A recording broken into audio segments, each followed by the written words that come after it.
தென் அமெரிக்காவின் கடற்கரையில் பூமியில் மிகவும் ஆபத்தான இடங்களில் ஒன்றாகும் பாம்பு தீவு. இந்த சிறிய மர்மமான தீவு ஆயிரக்கணக்கான கொடிய கோல்டன் லான்ஸ்ஹெட் வைஃபர்களின் தாயகமாகும். இந்த பாம்புகள் உலகில் மிகவும் விஷத்தன்மை கொண்டவை, மேலும் அவற்றின் கடி சில நிமிடங்களில் கடுமையான சேதத்தை ஏற்படுத்தும். ஒரு சதுர மீட்டருக்கு ஒரு பாம்பு இருப்பதால் தீவிற்கு பொதுமக்கள் அணுகலை அரசாங்கம் தடை செய்ததில் ஆச்சரியமில்லை. விஞ்ஞானிகள் மற்றும் ஆராய்ச்சியாளர்கள் மட்டுமே சிறப்பு அனுமதியுடன் இந்த தடை செய்யப்பட்ட இடத்திற்கு செல்ல முடியும். எனவே அது ஏன் மிகவும் ஆபத்தானது? இந்த கொடிய பாம்புகளால் பாதுகாக்கப்பட்ட புதையலுக்கான மறைவிடமாக இது இருந்ததாக புராணங்கள் கூறுகின்றன.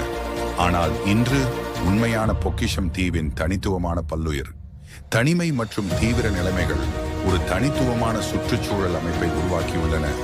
அங்கு இந்த பாம்புகள் செழித்து வளர்கின்றன. தீவு பூமியில் மிகவும் புதிரான மற்றும் ஆபத்தான இடங்களில்